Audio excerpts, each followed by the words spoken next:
Hi all. Today we are going to discuss British literature 19th century, Block 3, Victorian poetry. അതിൽ unit 1 Alfred Lord Tennyson.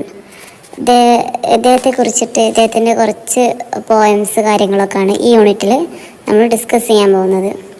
So ആദ്യം തന്നെ അദ്ദേഹത്തിനെ കുറിച്ചിട്ട് പറയുകയാണെങ്കിൽ he lived in Victorian age. നിങ്ങൾക്കറിയാലോ Victorian age കാലഘട്ടം എന്ന് പറയുന്നത് 1837 മുതൽ 1901 വരെയുള്ള കാലഘട്ടത്തിനാണ് വിക്ടോറിയൻ ഏജ് എന്ന് പറയുന്നത്.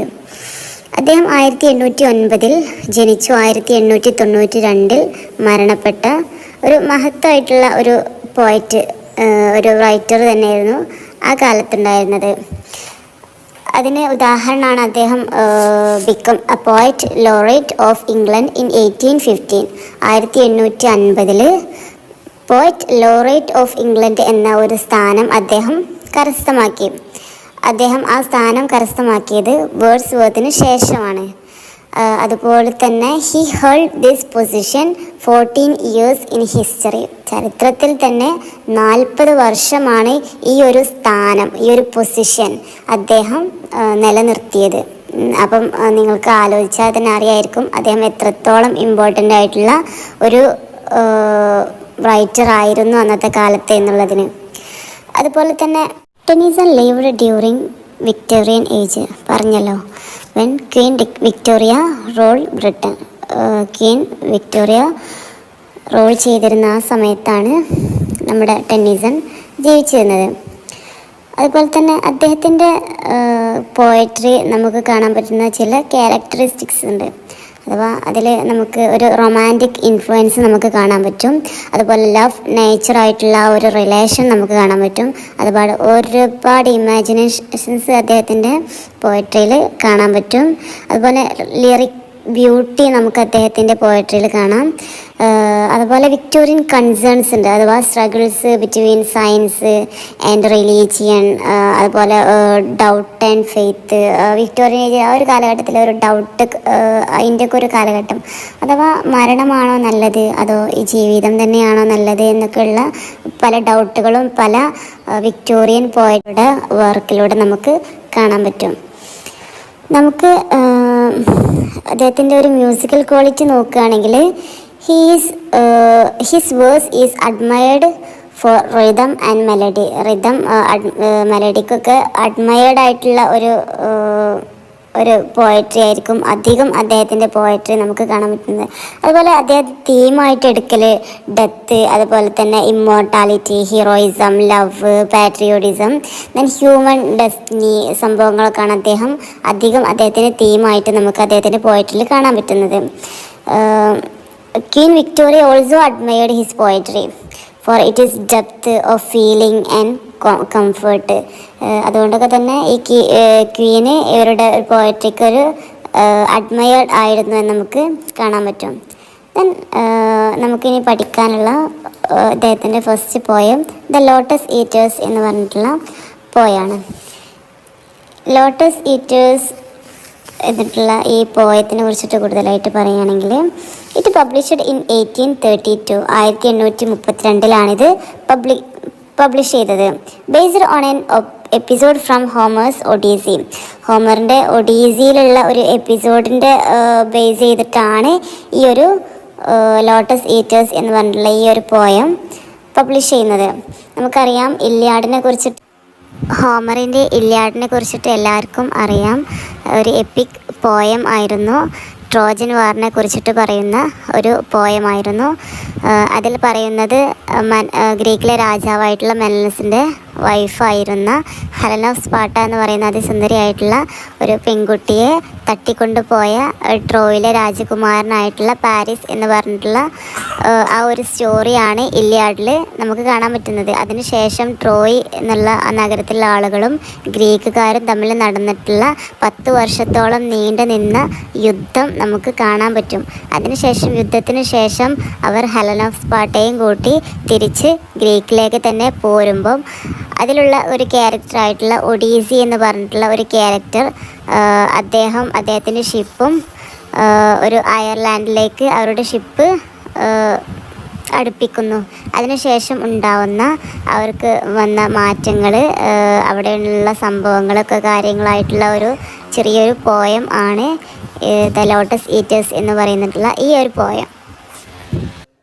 When Odysseus and his sailors reach the land of the lotus eaters, അപ്പം നടക്കുന്ന സംഭവങ്ങളും കാര്യങ്ങളൊക്കെയാണ്, അവർക്ക് അനുഭവപ്പെടുന്ന ഫീൽസ് ഒക്കെയാണ് ഈ ഒരു കവിതയിലുടനീളം നമുക്ക് കാണാൻ പറ്റുക.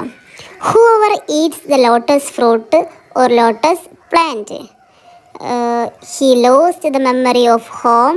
They want only rest and dramatic existence. ആരെങ്കിലും ഈ ലോട്ടസ് അതിൻ്റെ ഫ്രൂട്ട് അല്ലെങ്കിൽ അതിൻ്റെ പ്ലാന്റ് അല്ലെങ്കിൽ ലീഫ് എന്തെങ്കിലും കഴിച്ചു കഴിഞ്ഞാൽ അവർക്ക് അവരുടെ വീടിനെ കുറിച്ചിട്ടും എല്ലാത്തിനെ കുറിച്ചിട്ടുള്ള ഓർമ്മകളും നഷ്ടപ്പെടും. അവർക്ക് പിന്നെ വേണ്ടത് എന്തായിരിക്കും? വെറും റെസ്റ്റ് മാത്രമായിരിക്കും.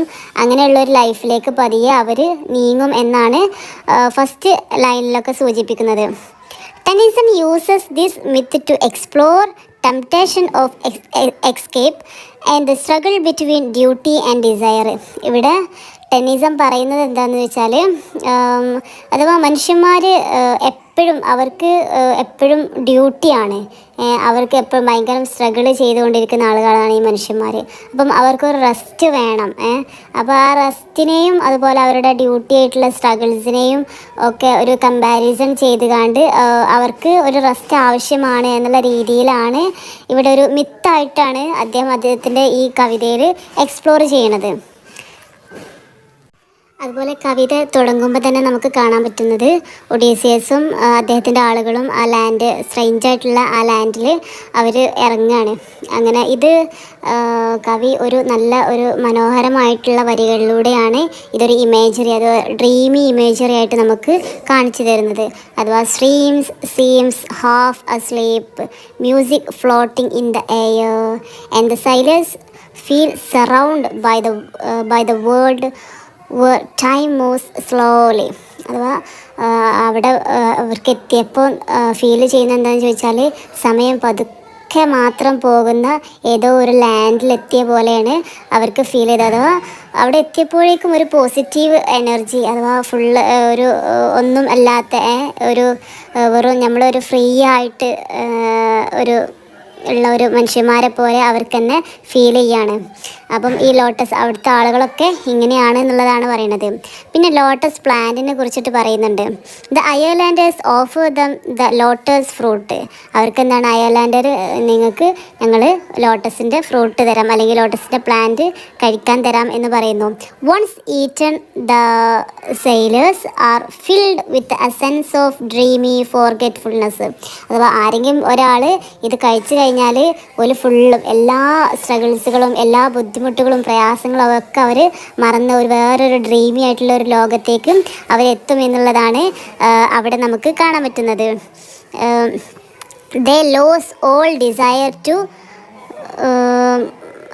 Go back home. അവർ വീട്ടിലേക്ക് തിരിച്ചു പോകുന്നതിനെ കുറിച്ച് അവർ ആലോചിക്കുകയില്ല. കാരണം അവിടെ അവരുമായിട്ട് അവർ ലയിച്ച് ചേരാനാണ് അവരാഗ്രഹിക്കുക. അത്രയും ഒരു ഇമ്പോർട്ടൻ്റ് ആണ് ആ ഒരു നാട്ടുകാർക്ക് ആ ഒരു ലീഫ് എന്ന് പറഞ്ഞാൽ. അതൊരു ഇമേജറി ആയിട്ട് ജസ്റ്റ് ഒരു മിത്ത് പോലെ മാത്രമാണ് ഇത് എക്സ്പ്ലോർ ചെയ്യുന്നത്. അടുത്തതായിട്ട് ഈ കവിതയിൽ പറയുന്നത് ഒരു ക്രോണിക് സോങ്ങിനെ കുറിച്ചിട്ടാണ്. The sailors sing A song chorus. അഥവാ ഇതാണ് സെൻട്രൽ കോറായിട്ട് ഈ ഒരു സെൻട്രൽ പാർട്ട്, ഈ പോയത്തിൻ്റെ സെൻട്രൽ പാർട്ടായിട്ട് വരുന്ന ഇതാണ് ഈ ക്രോണിക് സോങ് എന്ന് പറഞ്ഞാൽ. ഇവർ പാടുന്ന എന്താണെന്ന് ചോദിച്ചാൽ, അവർ ഒരു ആർഗ്യൂ ചെയ്യാണ്. അല്ല, എല്ലാ മനുഷ്യന്മാരും ജനിച്ചത് തന്നെ ടോയിൽ അതുപോലെ സഫർ ചെയ്യാൻ മരിക്കാനും കൂടിയാണ് എല്ലാ മനുഷ്യന്മാരും ജനിച്ചത്. പക്ഷേ നേച്ചർ എന്ന് പറഞ്ഞാൽ അത് സ്വയമായിട്ട് റെസ്റ്റ് ചെയ്യുന്നു. പിന്നെ എന്തിനാണ് മനുഷ്യന്മാർ ഒറ്റയ്ക്ക് വെറുതെ ജോലി എടുക്കാൻ വേണ്ടിയിട്ട് ഫോഴ്സ്ഫുള്ളാവുന്നത് എന്തിനാണ്? ഒരു ക്വസ്റ്റ്യൻ പോലെ ചോദിക്കുകയാണ് അവർ സ്വയം. അഥവാ മനുഷ്യന്മാർക്കൊരു ഫ്രീ ഇല്ലല്ലോ, അവർക്ക് എല്ലാ ടൈമും അവർക്ക് ഹാർഡ് വർക്ക് ചെയ്യണം, അവർക്കൊരു റെസ്റ്റും കിട്ടുന്നില്ല. പക്ഷേ നേച്ചറൊക്കെ സ്വയം ഉണ്ടായതാണെങ്കിൽ പോലും അവർ സ്വയം തന്നെ റെസ്റ്റ് ചെയ്യുന്നു എന്നുള്ള കാര്യങ്ങളൊക്കെയാണ് അവർ ആർഗ്യുമെൻ്റായിട്ട് ചോദിക്കുന്നത്. അതുപോലെ ഡെത്ത് എന്ന് പറയുന്നത് ഒരു നാച്ചുറലായിട്ടുള്ള റെസ്റ്റാണ്. അഥവാ ഒരു എൻഡിങ് അല്ല, ഒരു പേടിപ്പെടുത്തുന്ന ഒരു എൻഡിങ് അല്ല ഡെത്ത് എന്ന് പറഞ്ഞാൽ. ഇതൊരു ജെൻറ്റിലായിട്ടുള്ള ഒരു പീസ്ഫുൾ ലൈഫാണ് ഡെത്തിലൂടെ നമുക്ക് കരസ്ഥമാക്കാൻ പറ്റുന്നത്. അപ്പം they will not continue the voyage. അങ്ങനെ അവർ ഇനി യാത്ര തുടരുന്നില്ല എന്നുള്ളതാണ് പറയുന്നത്. Will remain in the dreamy land. ഇങ്ങനെ ആ ഡ്രീമി ലാൻഡിൽ അവർ സ്വയം അങ്ങനെ ജീവിക്കാനാണ് അവരിപ്പം ആഗ്രഹിക്കുന്നത്. അഥവാ free from the pain and duty. വേദനകളിൽ നിന്നും ജോലി തിരക്കുകളിൽ നിന്നും അവർക്കൊക്കെ ഇനിയൊരു റെസ്റ്റ് വേണം എന്നുള്ള രീതിയിൽ അവർ ചിന്തിക്കുകയാണ് ചെയ്യുന്നത്. അഥവാ ഒന്നുമില്ല, ജസ്റ്റ് അവർ യുദ്ധങ്ങളൊക്കെ കഴിഞ്ഞ് അവരൊരു പീസ്ഫുള്ളായിട്ടുള്ള ഒരു അയർലാൻഡിലേക്ക് അവരെ ഷിപ്പ് അടുപ്പിക്കുകയാണ്. അവിടെ ഉള്ള ആളുകളാണ് ലോട്ടസ് ഈറ്റേഴ്സ് എന്ന് പറയുന്നത്. അവർ അങ്ങനെ ലോട്ടസ് ഈറ്റേഴ്സ് ഇവർക്ക് കഴിക്കാൻ കൊടുക്കുകയാണ്. അത് കഴിക്കുന്നതോടു കൂടെ അവർ വേറൊരു ലോകത്തേക്ക് എത്തിപ്പെടുകയാണ്. അഥവാ ഡ്രീമി ആയിട്ട് ഇമാജിനറി ആയിട്ട് വേറൊരു ലോകത്തേക്ക് ആരൊക്കെ പാട്ട് പാടുന്ന പോലെ ഒരു ഫീലിംഗ്, നാച്ചുറലായിട്ടുള്ള ഭയങ്കരം ഇമേജറിയൊക്കെ കൊടുത്തിട്ടുള്ള ഇതിലൊക്കെയാണ് ഈ ഒരു പോയം സ്റ്റാർട്ട് ചെയ്യുന്നത്. പിന്നീട് അവർക്ക് തന്നെ തോന്നുകയാണ് ഇതാണ് ഏറ്റവും ഒരു ലൈഫായിട്ട് അവർക്ക് തന്നെ ഫീൽ ചെയ്യാണ്.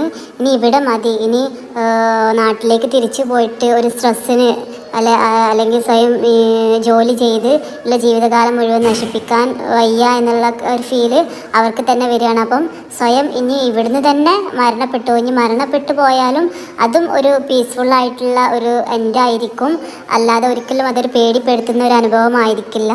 ഇത് ഒരു ഓൾ ടൈം ആയിട്ടുള്ള ഒരു പീസ്ഫുള്ളായിട്ടുള്ള ഒരു ജെൻറ്റിലായിട്ടുള്ള ഒരു ഡെത്തായിരിക്കും മരണപ്പെടുമ്പോഴും നമുക്ക് കിട്ടുക. പക്ഷെ നമ്മൾ ജീവിതം എന്ന് പറയുന്നത് ഭയങ്കരം സ്ട്രഗിൾസ് അനുഭവപ്പെടുന്ന, ഭയങ്കരം സഫറിങ്സിലൂടെയൊക്കെ മാത്രം കടന്നു പോകുന്ന ഒരു ലൈഫായിരിക്കും നമുക്ക് മനുഷ്യന്മാർക്ക് ഉണ്ടാവുക.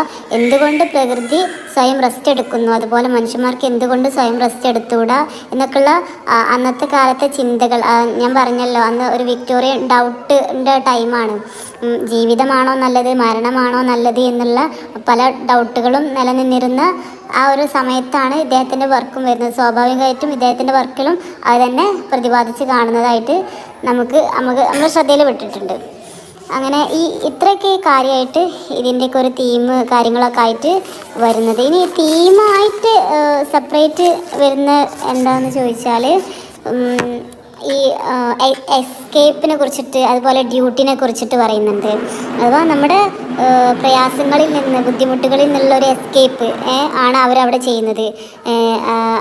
അല്ലെങ്കിൽ അതിൻ്റെ നേരെ ഓപ്പോസിറ്റായിട്ട് എന്തുണ്ട്, നമ്മളെ ഡ്യൂട്ടി ഉണ്ട്, നമ്മൾ ചെയ്യേണ്ട കാര്യങ്ങളുണ്ട്, നമ്മളെ റെസ്പോൺസിബിലിറ്റികളൊക്കെ ഉണ്ട്. ഇതിനെക്കുറിച്ചിട്ടും അദ്ദേഹം ഈ കവിതയിൽ ഒരു തീമായിട്ട് പറയുന്നത് കാണാം. അതുപോലെ തന്നെ the conflict between desire to rest and the responsibility of the life journey. നമ്മുടെ ലൈഫ് ജേണിയിൽ നമുക്കുണ്ടാകുന്ന റെസ്പോൺസിബിലിറ്റിയും അതുപോലെ തന്നെ നമ്മുടെ റെസ്റ്റ് ചെയ്യണം എന്നുള്ള നമ്മുടെ ഒരു ആഗ്രഹങ്ങളും തമ്മിലുള്ള ഒരു കോൺഫ്ലിക്റ്റ് നമുക്ക് കാണാൻ പറ്റും. അതുപോലെ death as a release, it is not a terror. ഒരു ടെററായിട്ടല്ല ഡെത്തിനെ ഇവിടെ കവി അവതരിപ്പിക്കുന്നത്, but as a eternal rest, ഒരു എറ്റേണൽ റെസ്റ്റ് ആയിട്ടാണ് ഡെത്തിനെ ഇവിടെ നമുക്ക് മുന്നിൽ അവതരിപ്പിക്കുന്നത്. ഞാൻ പറഞ്ഞല്ലോ, അതൊരു വിക്ടോറിയൻ ഡൗട്ടായിട്ട് ഈ ഒരു സംഭവങ്ങളൊക്കെയാണ് ഇതിൻ്റെ ഉള്ളിൽ തീമായിട്ട് വരുന്നത്. സിമ്പിൾസ് അതുപോലെ ഇമേജറിയൊക്കെ ഒരുപാട് ഉപയോഗിച്ചിട്ടുണ്ട് ഈ ഒരു പോയത്തിൽ. ലോട്ടസ് പ്ലാന്റ് എന്ന് പറഞ്ഞത് escape from reality forgetting duty എന്നുള്ള ഒരു ഇമേജറിയാണ് നമുക്ക് ലോട്ടസ് പ്ലാന്റ് തരുന്നത്. അങ്ങനെ പല ഇമേജറി നമ്മൾ ഇതിൽ യൂസ് ചെയ്തതായിട്ട് കാണാം. അപ്പോൾ ഇത്രയേ ഉള്ളൂ ഈ ഒരു പോയത്തിനെ കുറിച്ചിട്ട് പറയാനായിട്ട്. പിന്നെ മറ്റൊരു കാര്യം, ഒരു കോറസിൻ്റെ അഥവാ അവർ സ്വയം ഒരു സോങ് പാടുന്നുണ്ടെന്ന് പറഞ്ഞു. ആഫ്റ്റർ ലോട്ടസ് ഈറ്റിംഗ് അവരൊരു സോങ് പാടുന്നുണ്ടെന്ന് പറഞ്ഞു. ഇവിടെ after eating the lotus sailors sing a chorus expressing their feelings and philosophy of life. Life is full of labour, pain, sorrow ആണെന്നൊക്കെയാണ് പറയുന്നത്. കമ്പാരിസൺ വിത്ത് നേച്ചറുമായിട്ട് കമ്പാരിസൺ ചെയ്യുന്നുണ്ട്. Nature is everything has rest. നേച്ചറിന് എന്താണ്, എപ്പോഴും റെസ്റ്റാണ്. ഇഫ് നേച്ചർ എൻജോയ് പീസ്, എന്താണ് nature peace enjoy ചെയ്തുകൊണ്ടേ ഇരിക്കുകയാണ്. Then why should only human be forced to suffer and work. എന്തുകൊണ്ടാണ് മനുഷ്യൻ മാത്രം വർക്ക് ചെയ്യാൻ വേണ്ടിയിട്ട് ഫോഴ്സ് ആവുന്നത്? അങ്ങനെ കമ്പാരിസൺ വിത്ത് ഗോഡ്സായിട്ടും കമ്പാരിസൺ ചെയ്യുന്നുണ്ട് ഇവിടെ പോയിട്ട്. അഥവാ gods live in the eternal rest. ഗോഡും ഒരട്ടം ജനിച്ച് പിന്നെ ജീവിതകാലം മുഴുവൻ റെസ്റ്റാണ് ഗോഡിനും. പക്ഷെ മനുഷ്യന്മാർ ഒരിക്കലും അങ്ങനെയല്ല. ജനിച്ച് അന്ന് മുതൽ അവർ സ്ട്രഗിൾ അനുഭവിച്ചു കൊണ്ടേയിരിക്കുകയാണ്. ഇവിടെ പറയുന്ന ഒരു ഡിസയർ ഫോർ റെസ്റ്റ്, ഒരു റെസ്റ്റ് ചെയ്യാനുള്ളൊരു ആഗ്രഹത്തെക്കുറിച്ചിട്ടാണ് കവി ഇവിടെ പറയുന്നത്. They want to rest in the islands valley dreamy for hour. എന്നും സ്വപ്നം കണ്ട് അവിടെ ജീവിതകാലം മുഴുവൻ അവിടെ റെസ്റ്റ് ചെയ്യാനാണ് അവരും ആഗ്രഹിക്കുന്നത്. The see the death it's not a punishment but as a gentle release. ഒരു പണിഷ്മെൻ്റ് ആയിട്ടല്ല അത് ഡെത്തിനെ പോയിട്ട് അവതരിപ്പിക്കുന്നത്, ബട്ട് ആസ് എ ജെൻറ്റിൽ റിലീസായിട്ടാണ് അവിടെ കവി ഡെത്തിനെ പ്രതിപാദിക്കുന്നത്. The chorus represents the universal human wish to escape from the suffering into peace. ഒരു യൂണിവേഴ്സൽ ആയിട്ടുള്ള ഒരു ഹ്യൂമൻ്റെ വിഷിനെയാണ് ആ ഒരു സോങ് അവിടെ അവതരിപ്പിക്കുന്നത്. Through the chorus Tennyson expressed the Victorian doubt: is the struggle worth it or it is rest is better? ഏതാണ് സ്ട്രഗിൾ ആണോ അതോ റെസ്റ്റ് ആണോ ഏറ്റവും ബെറ്റർ എന്നുള്ള ഒരു ഡൗട്ടിലൂടെയാണ് ലാസ്റ്റ് ഒരു എൻഡ് ആവുന്നത്. സോ നമുക്ക് അടുത്ത പോയത്തിലേക്ക് പോവാം. യുലീസസ് എന്ന് പറയുന്ന നെക്സ്റ്റ് പോയത്തിൻ്റെ സമ്മറിയിലോട്ട് പോവാം. So let's move to the another poem Ulysses. ഞാൻ പറയുന്ന ഇതിൻ്റെ ഏറ്റവും ഷോർട്ടായിട്ടുള്ളൊരു സമ്മറി, പ്രധാനപ്പെട്ട കാര്യങ്ങൾ മാത്രമാണ് ഞാനിതിൽ പറയുന്നത്. അപ്പോൾ ഓരോ പറയുന്നതും ജസ്റ്റ് നോട്ട് ചെയ്ത് വെച്ചാൽ നിങ്ങൾക്ക് പോയിൻ്റ് വൈസ് ആയിട്ട് മാത്രം പഠിച്ചിട്ട് നിങ്ങൾക്ക് എക്സാമിന് ഈ പോയിൻറ്റ്സ് എക്സ്പാൻഡ് ചെയ്ത് എഴുതിയാൽ മതിയാവും എന്നാണ് ഞാൻ വിചാരിക്കുന്നത്. അപ്പോൾ യുലീസസ് എന്ന് പറഞ്ഞിട്ടുള്ള ഈ പോയം 1833 എഴുതിയിട്ടുള്ളത്. ഇത് എഴുതിയത് ആസ് എ ഡ്രാമാറ്റിക് മോണോലോഗ്, ഒരു ഡ്രാമാറ്റിക് മോണോലോഗ് പോലെയാണ് ഇത് എഴുതിയത്. ഡ്രാമാറ്റിക് മോണോലോഗ് മീൻസ് ഇത് ഒരാൾ മറ്റൊരാൾ പറയുന്നതായിട്ടായിരിക്കും ഈ ഒരു പോയത്തിൽ നമുക്ക് കാണാൻ പറ്റുക. പക്ഷെ അവിടെ ഒരിക്കലും ആ ലിസണർക്കല്ല കൂടുതൽ ഇമ്പോർട്ടൻ്റ് ഉള്ളത്, ഈ പറയുന്ന വ്യക്തി തന്നെയാണ്. ലിസണർ ആരാണോ എന്താണോ ആരോടാണോ എന്നുള്ളത് ഇവിടെ ഇമ്പോർട്ടൻ്റ് അല്ല. പക്ഷേ പറയുന്ന കാര്യങ്ങൾ എന്താണോ എന്നുള്ളത് മാത്രമാണ് ഇവിടെ ഇമ്പോർട്ടൻ്റ് ആയിട്ടുള്ളത്. യുലീസസ് എന്ന് പറഞ്ഞാൽ ഒരു ലാറ്റിൻ നെയിമാണ്. നമ്മുടെ ഒഡീസസിന് നമ്മൾ പരിചയപ്പെട്ടു. ആ ഒഡീസസിന് ലാറ്റിന് പറയുന്ന പേരാണ് യുലീസസ് എന്ന് പറയുന്നത്. അപ്പോൾ അദ്ദേഹത്തിനെ തന്നെ മെയിൻ കഥാപാത്രമായിട്ട് എടുത്തിട്ടാണ് ഈ പോയം മുന്നോട്ട് പോകുന്നത്. He is a Greek hero Odysseus. Greek hero ആയിട്ടുള്ള ഒഡീസിയസിനെ കുറിച്ചിട്ടാണ്. പിന്നെ ഇതിൽ പറയുന്നത് after years of adventures voyages Ulysses has return to his Ireland. അങ്ങനെ അതിസാഹസികമായ യാത്രകളൊക്കെ അതിനുശേഷം അദ്ദേഹം അയാളുടെ നാട്ടിലേക്ക് തിരിച്ച് എത്തുന്ന, അയാളുടെ കിങ്ഡം ആയിട്ടുള്ള ഇത്താക്ക എന്ന് പറയുന്ന അയാളുടെ കിങ്ഡത്തിലേക്ക് തിരിച്ചെത്തുകയാണ്. അവിടെ അയാൾ റോൾ ചെയ്യാണ്. അയാൾ വൈഫാണ് പെനലോപ്പ്, അയാളുടെ സണ്ണാണ് ടെലിമക്കസ് എന്ന് പറയുന്നത്. അതിൻ്റെ സ്പെല്ലിങ്, അതിൻ്റെ പ്രൊനൗൺസിയേഷനൊക്കെ ചിലപ്പം വ്യത്യാസം ഉണ്ടാവും. ടെലമക്കസ് എന്ന് പറഞ്ഞാൽ അദ്ദേഹത്തിൻ്റെ സണ്ണാണ്. അപ്പം അവരുടെ കൂടെ ഒരു ക്വൈറ്റ് ആയിട്ടുള്ള ഒരു ലൈഫാണ് അദ്ദേഹം ഇപ്പം നയിച്ചുകൊണ്ടിരിക്കുന്നത്. പക്ഷേ അയാൾ ഒരിക്കലും ആ ഒരു ഇപ്പോഴത്തെ ഒരു സാഹചര്യത്തിൽ അയാൾ ഒരിക്കലും സാറ്റിസ്ഫൈഡ് അല്ല എന്ന് പറയുന്നത്. അഥവാ ഇപ്പം ഒരു ക്വയറ്റായിട്ട് ഒരു കാമായിട്ടുള്ളൊരു ലൈഫാണ് അദ്ദേഹം, അഥവാ കുറച്ചൊരു പ്രായം ആയിട്ടുള്ളൊരു നിലയിൽ നിൽക്കുമ്പോഴുള്ള ആ യുലീസസിൻ്റെ ഒരു അവസ്ഥയാണ് ഇപ്പം നമ്മുടെ ഈ കവിതയിലുടനീളം നമുക്ക് കാണാൻ പറ്റുക. He is not satisfied with quiet domestic life. The poem becomes a reflection on ageing adventure, അഥവാ knowledge and his heroic spirit. അദ്ദേഹം ഒരു കാലത്ത് എങ്ങനെയൊക്കെ നടന്നിരുന്ന ആളായിരുന്നു. അപ്പം ഇപ്പോൾ അയാളൊരു കാമായിട്ട് നിൽക്കുന്ന ഒരാളായിട്ട് മാറി. പക്ഷെ ഒരിക്കലും അദ്ദേഹം അതിൽ സംതൃപ്തി അടയുന്നില്ല. അദ്ദേഹത്തിന് ഇത് പോരാ, അദ്ദേഹം ഇനിയും ഒരു സാഹസിക യാത്രക്ക് പോകണം എന്നൊക്കെ ഉള്ളൊരു മെൻറ്റാലിറ്റിയിൽ നിൽക്കുന്ന ഒരു ഇതായിട്ടാണ് നമുക്ക് ഈ പോയത്തിൽ നമുക്ക് തുടങ്ങുമ്പോൾ തന്നെ കാണാൻ പറ്റുക. Ulysses is dissatisfied with ruling ഇത്താക്ക. ഇത്താക്ക എന്ന് പറയുന്ന ഈ ഒരു രാജ്യം റൂൾ ചെയ്യുന്നതിൽ അത്രയും സാറ്റിസ്ഫൈഡ് അല്ല. He feels like A sword rusting without use. അഥവാ ഒരു വാള് ഉപയോഗിക്കാതെ ഒരു മൂലക്ക് വെച്ചാൽ എങ്ങനെ ഉണ്ടാവും, അത് സ്വയം തുരുമ്പെടുത്ത് നശിക്കുന്നത് പോലെയാണ് അദ്ദേഹത്തിന് അയാൾ ഒന്നും ചെയ്യാതെ ഇങ്ങനെ നിൽക്കുന്നത് കാണുമ്പം അയാൾക്ക് അങ്ങനെയാണ്, ഒരു വാളിനെ കുറിച്ചിട്ടാണ് അതിനെ ഉപമിക്കുന്നത്. He wish to seek seeks the new experience, ഒരുപാട് പുതിയ എക്സ്പീരിയൻസ് ചെയ്യാൻ, അനുഭവങ്ങൾ ഉണ്ടാക്കാൻ വേണ്ടിയിട്ട് അദ്ദേഹം ഇനിയും ആഗ്രഹിക്കുന്നുണ്ട്. അതുപോലെ തന്നെ he recalls his past adventures across the സീസ്, അദ്ദേഹം സമുദ്രത്തിലൂടെ നടത്തിയിട്ടുള്ള അതിസാഹസികമായിട്ടുള്ള അഡ്വഞ്ചേഴ്സിന് അദ്ദേഹം തിരികെ വിളിക്കുകയാണ്. ഇനിയും അതുപോലെ ആയിരുന്നെങ്കിൽ എന്നൊക്കെ അദ്ദേഹം കൊതിച്ചു പോവാണ്. അദ്ദേഹത്തിൻ്റെ ഫേമസ് ഐഡിയ എന്തായിരുന്നു? To strive, to seek, to find and not to yield. പുതിയതായിട്ട് പലതും കണ്ടുപിടിച്ചാണ്ടുള്ളൊരു യാത്ര, അല്ലാതെ ഒരിക്കലും ഒരു കീഴടങ്ങലിന് വേണ്ടിയിട്ടുള്ളൊരു യാത്ര അല്ലായിരുന്നു അദ്ദേഹത്തിൻ്റെത്. അദ്ദേഹം കീഴടങ്ങാൻ തയ്യാറല്ല, ഇനിയും ഒരുപാട് കാണാനുണ്ട്, ഇനി ഒരുപാട് അനുഭവിക്കാനുണ്ട് എന്നുള്ള അതായിരുന്നു അദ്ദേഹത്തിൻ്റെ ഒരു ഐഡിയ, ഒരു മെൻറ്റാലിറ്റി തന്നെ അതായിരുന്നു. Old age has weakened him, അദ്ദേഹത്തിൻ്റെ പ്രായം അദ്ദേഹത്തിന് തളർത്തുന്നുണ്ട്. Yet he refuses to surrender to inactivity, അങ്ങനെ പക്ഷേ അദ്ദേഹം തളർച്ചയ്ക്ക് കീഴടങ്ങാൻ അദ്ദേഹം ആഗ്രഹിക്കുന്നില്ല. He sees life as a journey and even death as another great adventure. അപ്പം മരിച്ചാലും മരണം എന്ന് പറയുന്നതും മറ്റൊരു അഡ്വഞ്ചറാണെന്നാണ് അദ്ദേഹം പറയുന്നത്. പിന്നെ Ulysses contrast himself with his son Telemachus, അദ്ദേഹം അയാളെയും അതുപോലെ തന്നെ തൻ്റെ മകനെയും കമ്പയർ ചെയ്യാണ്.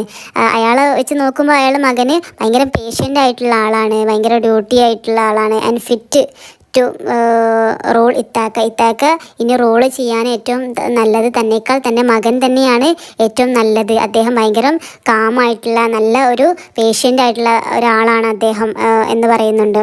അഥവാ അദ്ദേഹത്തിൻ്റെ മരണശേഷം ഇനി തൻ്റെ മകനാണ് ഇത് ഭരിക്കുക എന്നുള്ള രീതിയിലാണ് അദ്ദേഹം പറയുന്നത്. അഥവാ ഇനി അദ്ദേഹത്തിൻ്റെ ഒരു സാഹസിക യാത്ര പോയാലും കുഴപ്പമില്ല, തൻ്റെ മകന് നല്ലതുപോലെ രാജ്യം നോക്കാനും രാജ്യം നല്ല രീതിയിൽ ഭരിക്കാനും അറിയാം എന്ന് പറയുന്നുണ്ട്. അങ്ങനെ finally he addresses his old companions, പണ്ട് അവർ സാഹസിക യാത്രക്ക് പോയിരുന്നപ്പം അവരുടെ കൂടെ ഉണ്ടായിരുന്ന ഒപ്പം ഉള്ള കമ്പാനിയൻസിന് അദ്ദേഹം ഓർക്കുകയാണ്. അവർ ഭയങ്കര അത്രയും അവർക്കും ഇപ്പം പ്രായമായിട്ടുണ്ടെങ്കിലും അവർക്കൊക്കെ ഭയങ്കര കറേജ് ഉണ്ടായിരുന്നു. അങ്ങനെ he calls them to embrace one last heroic adventure, ഒരു വട്ടം കൂടെ അവസാനം ഒരു ലാസ്റ്റ് ഒരു ഹീറോയിക് അഡ്വഞ്ചറും കൂടെ ചെയ്യണം എന്ന് പറഞ്ഞിട്ട് അദ്ദേഹം അവരെ വിളിക്കുന്നതായിട്ട് നമുക്ക് ലാസ്റ്റ് ഈ ഒരു കവിതയിൽ കാണാം. Refusing to yield to death passively, ഒരിക്കലും മരണത്തിന് കീഴടങ്ങാത്ത ഉള്ള ഒരു ധൈര്യം. വയസ്സായിട്ടുണ്ടെങ്കിലും അദ്ദേഹത്തിൻ്റെ മാനസികമായിട്ടുള്ള ശക്തി ഇപ്പോഴും ക്ഷയിച്ചിട്ടില്ല. അദ്ദേഹം ഇനിയും ഒരുപാട് അഡ്വഞ്ചേഴ്സ് ചെയ്യാനും ടു ഫൈൻഡ് ടു സീക്ക് ചെയ്യാനൊക്കെ അദ്ദേഹം വളരെ ആഗ്രഹിക്കുന്നുണ്ട് എന്നുള്ള കാര്യങ്ങളോടൊക്കെയാണ് ഈ ഒരു പോയം എൻഡ് ആവുന്നത്. ഇതിൽ തീമായിട്ട് വരുന്നത് റെസ്റ്റ്ലെസ് ആൻഡ് അഡ്വഞ്ചർ ഒരു തീമായിട്ട് വരുന്നത്, അതുപോലെ റെസ്റ്റ്ലെസ് ഒരു തീമായിട്ട് വരുന്നുണ്ട്.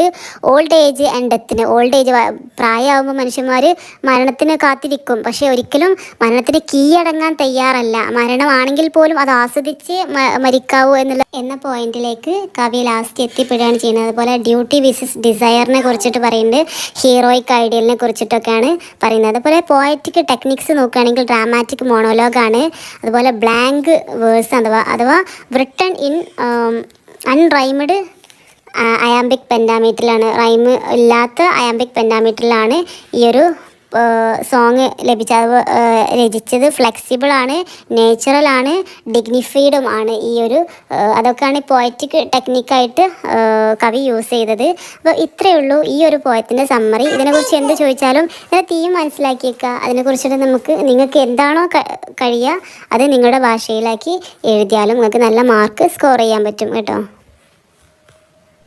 നമുക്ക് അദ്ദേഹത്തിൻ്റെ അടുത്ത പോയായ ബ്രേക്ക് എന്ന് പറഞ്ഞ ഈ ഒരു പോയത്തിൻ്റെ ഷോർട്ട് സമ്മറി ഒന്ന് നോക്കാം. ഈ ഒരു പോയത്തോടു കൂടെ ഈ ഒരു യൂണിറ്റ് എൻഡാവും. ഇത് ചെറിയൊരു ഷോർട്ടായിട്ടുള്ളൊരു പോയാണ്, ബട്ട് ഡീപ്ലി ഇമോഷണലി കണക്റ്റ് ആയിട്ടുള്ളൊരു പോയം. 1842 ഈ പോയം പബ്ലിഷ് ചെയ്യുന്നത്. ഇത് അദ്ദേഹത്തിൻ്റെ ഒരു ക്ലോസ് ഫ്രണ്ടായിട്ടുള്ള ഹെൻറി ഹെല്ലാം എന്ന് പറഞ്ഞ അദ്ദേഹത്തിൻ്റെ ക്ലോസ് ഫ്രണ്ടിൻ്റെ മരണത്തിന് ശേഷം അദ്ദേഹം എഴുതുന്ന ഒരു സോറോഫുൾ ആയിട്ടുള്ള ഭയങ്കര ഗ്രീഫായിട്ടുള്ള ഒരു പോയം ആണ്. It express grief, loss and the contrast between the poet sorrow and the carefree life of around him. അദ്ദേഹത്തിന് ചുറ്റുമുള്ള സന്തോഷങ്ങളുടെ എന്നാൽ അദ്ദേഹത്തിൻ്റെ എന്താ പറയുക സങ്കടത്തിൻ്റെയും ഒക്കെ ഒരു മനോഹരമായിട്ടുള്ളൊരു കവിതയാണ്. The poet addressing the sea, അതുപോലെ watching the waves and endlessly breaking the shore. The restless sea reflect his own trouble emotions. അതുപോലെ പോയിട്ട് അദ്ദേഹം സീൻ അഡ്രസ്സ് ചെയ്യുന്നത് ഒരു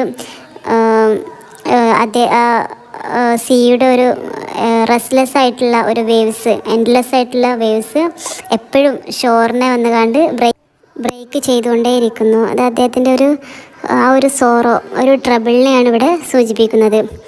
അതുപോലെ അദ്ദേഹം തൻ്റെ പ്രിയ സുഹൃത്തിൻ്റെ മരണത്തിൽ വളരെയധികം സങ്കടത്തിലും വിഷമത്തിലൊക്കെ ഇരിക്കുമ്പം അദ്ദേഹം കടലിനെ കാണുന്നത് പോലും ഒരു ട്രബിളായിട്ട് അദ്ദേഹത്തിന് ഫീൽ ചെയ്യാണ്. അതാണ് ഫസ്റ്റ് സ്റ്റാൻസയിൽ പറയുന്നത്. ആ ഒരു തിരമാല വന്നുകൊണ്ട് അഥവാ ലാൻഡിനെ കണ്ടുമുട്ടും തോറും ഒരു ബ്രേക്ക് ചെയ്യാണ് ചെയ്യുന്നതെന്ന് പറയുന്നത്. അതൊരു ട്രബിളായിട്ട് അദ്ദേഹത്തിൻ്റെ മനസ്സിലിങ്ങനെ ഫീൽ ചെയ്യാണ്. സ്റ്റാൻസ 2 നമുക്ക് കാണാൻ പറ്റുന്നത്, he observe the ordinary life of around him. അദ്ദേഹത്തിന് ചുറ്റും നടക്കുന്ന സാധാരണ ജീവിതങ്ങളെ അദ്ദേഹം നോക്കിക്കാണാണ് ചെയ്യുന്നത്.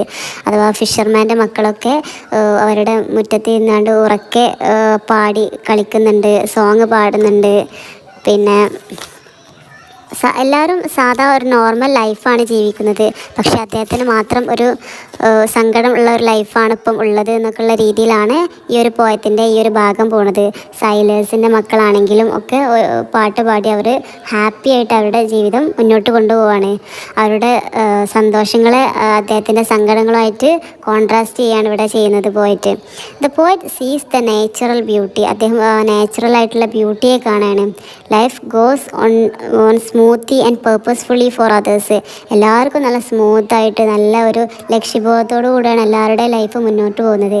പക്ഷേ പോയറ്റിനെ സംബന്ധിച്ച് ഹീ ഫീൽസ് എംപ്റ്റി. അദ്ദേഹം ഒന്നുമില്ലാത്ത പോലെ, without his loss his friend. അദ്ദേഹത്തിൻ്റെ ഫ്രണ്ട് നഷ്ടപ്പെട്ടപ്പം അദ്ദേഹത്തിനൊന്നും ഇല്ലാത്ത പോലെ ഒരു എംപ്റ്റി ആയിട്ടുള്ളൊരു വേൾഡ് പോലെയാണ് അദ്ദേഹത്തിന് ഫീൽ ചെയ്യുന്നത്. പിന്നീട് നമുക്ക് കാണാൻ പറ്റുന്നത് പോയിട്ട് express in the grief directly. He wishes to feel the touch and the voice which he can never experience again. അദ്ദേഹത്തിൻ്റെ സുഹൃത്തുണ്ടായിരുന്നപ്പോൾ അദ്ദേഹത്തിൻ്റെ വോയിസ്, അദ്ദേഹം ടച്ച് ചെയ്തത് ഒക്കെ ഇപ്പം വീണ്ടും ഓർമ്മിക്കുകയാണ്. പക്ഷേ ഈ ഒരു ഓർമ്മകൾ നമുക്ക് ഓർമ്മിക്കാൻ മാത്രമേ പറ്റുള്ളൂ.